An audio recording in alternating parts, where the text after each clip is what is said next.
medyo masakit-sakit tong balitang to, kaya kailangan nating bumuelo. Inhale. Exhale. Baho.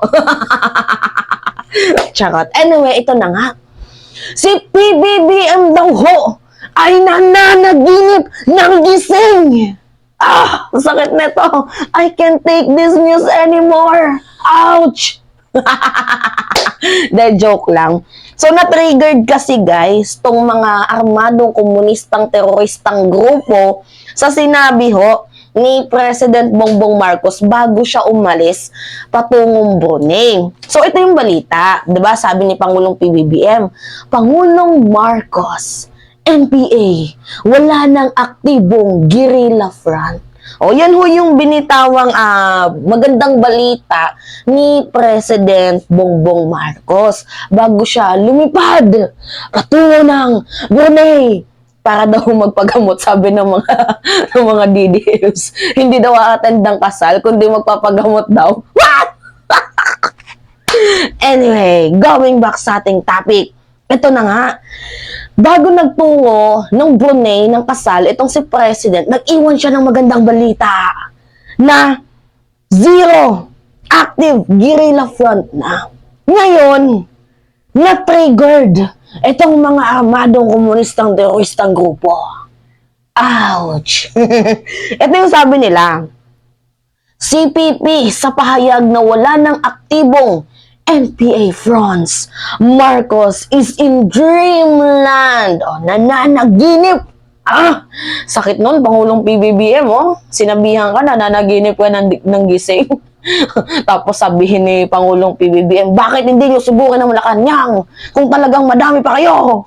Sige nga, sugurin nyo nga yung Malacanang kung aktibo pa kayo.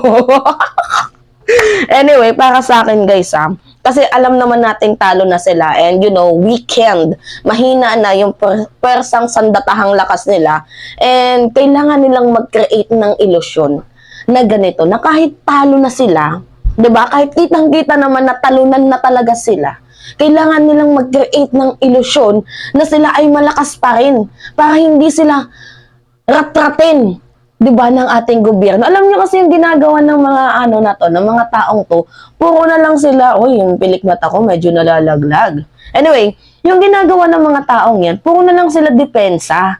Kasi yung administrasyon puro atake. So puro lang sila defense, hindi na sila nakakalusot sa di ba? Puro na lang sila depensa sa ginagawang atake ng ating administrasyon. But anyway, yun na nga. So, kailangan nilang mag-create, guys, ng ilusyon para naman sabihin kahit paano, hindi sila threatened. So, sasabihin nila na malakas pa kami. Kahit hindi naman talaga. Kahit mahina na sila, sasabihin nilang malakas sila. Para kahit paano, ma-threatened at kabahan din ng slide itong ating administrasyon. But anyway, kaya naman tong i-comes over ni President Bongbong Marcos. And ayon naman talaga sa datos, kitang-kita naman na zero active guerrilla fronts na. Pero hindi ko sinabi na ubos na sila Yung tinutukoy dito, yung mga aktibo. So, anyway, basahin natin tong balita. Kasi para talaga sa akin, guys, watak-watak na tong mga mga taong to. Watak-watak na yan sila at sirang-sira na din yung grupo nila. So, kailangan talaga nila na itong ilusyon na to, lalo na't nagbanta ng presidente na zero active guerrilla fronts na. At saka hindi lang guys yung local CPP, NPA, NDF yung tinutukoy dito.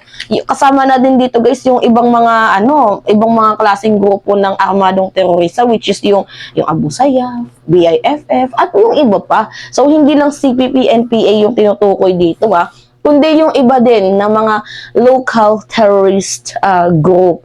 So, yun na nga, humihina na ang kanilang sandatahang lakas. Pero hindi nagpatinag itong mga kabilaan. Diba? Sila ata yung daydreaming. Sige nga, kung matapang kayo, sigurin niyo ang Malacanang. Anyway, ito na nga. In reality, wala na talaga sila. So, sinabi ng Communist Party of the Philippines or CPP nananaginip. Ang daming nananaginip si Pangulong Ferdinand Marcos Jr. nang ihayag nitong wala ng aktibong guerrilla front ang armed wing nito, ang New People's Army or NPA ng bansa. Well, kailangan nilang mag-create ng illusion para kahit papaano masabi na sila ay, buo pa, malakas pa.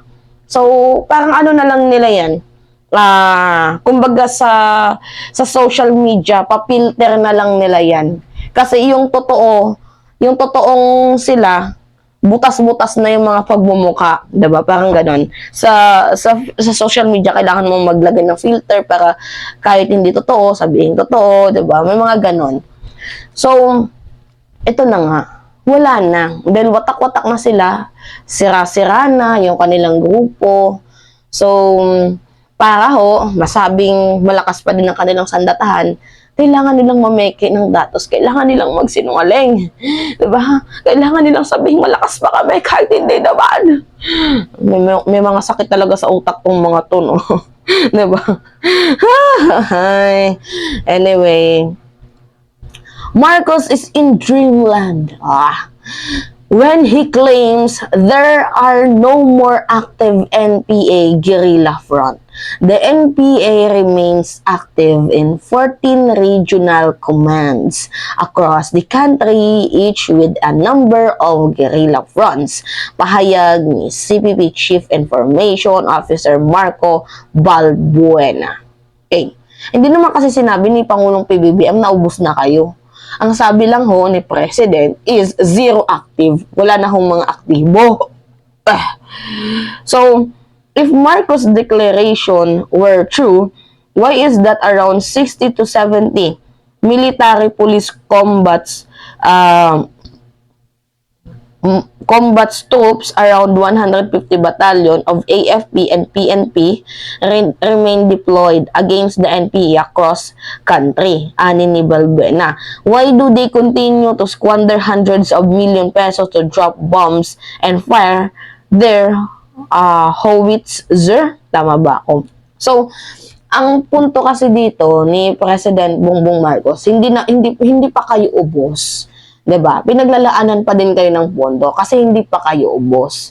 So, the point here is umuunti at humihina na ang sandatahan nyo. Yun. Zero active nga eh. Hindi naman sinabi ni Pangulong PBBM na lahat kayo nag-vanish na. Wala na kayo. Hindi naman yung sinabi ni President. Ang sabi niya, zero active guerrilla fronts. Diba? Pakinggan natin ulit ang video ni President. Ito pakinggan nyo. Mapag-usapan din po natin yung mga internal security threats. Ang mga kasama rito ay ang ating mga kapulisan, ang ating mga sundalo, ang Department of National Defense. Last year, nakapag-neutralize tayo ng 1,399 members of communist and local terrorist groups. Nakakuha tayo ng 1,751 na firearms, na baril, through capture, confiscation, recovery, and sa mga surrender. Ngayon, maaari na nating may report na wala nang active NPA guerrilla front as of December of 2023. Kaya patuloy natin ipilalaban ito at maganda naman ang performance ng ating AFP, maganda naman ang performance ng ating mga pulis, at magandang koordinasyon ng SND, ng Department of National Defense, lahat ng ating mga intelligence agencies ay silang nagtutulungan, kaya naman naging matagumpay itong ating kampanya kontra sa internal terrorism. See? Bagong Pilipinas, bagong muka. Hindi pa pala nagbabago yung muka ni Mima. May prinsipyo, may isang salita. Kaibigan ko, kaibigan nyo, siya si Bongbong Marcos. Diba? Anyway, yun na nga. So, the main point here is ayaw talagang magpatalo nitong mga talonang to. So, kailangan na lang talaga nilang, magpakita ng sila ay masaya pa kahit hindi na. Kumbaga sa isang relasyon, healthy pero toxic na. Diba? Ganyan din sa sa sinabi ni President. Dahil kita naman sa datos sa sila ay hinang-hina na. 'Di ba? Weekend. 'Di ba? Dahil sila ay hinang-hina na. So, kailangan nilang magpanggap na sila ay malakas pa. Para kahit paano, there's a kaba-kaba. Diba? Meron kaba sa puso ng government. Pero hindi naman sila kakakaba-kaba. You know.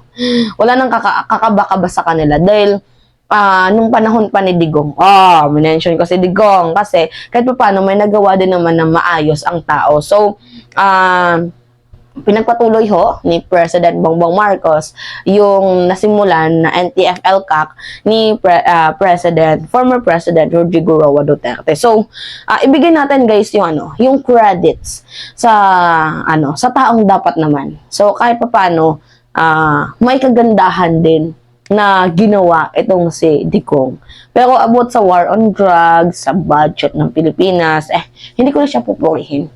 Dito lang sa NTF-ELCAC na sinimulan niya na pinagpatuloy ni Pangulong PBBM because, maganda naman talaga.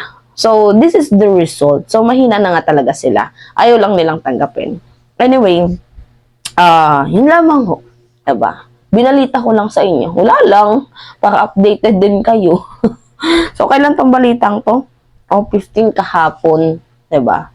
Anyway, it's me again guys, si Mima Alicia nyo, nagbabalik ulit para sa ating panibagong video.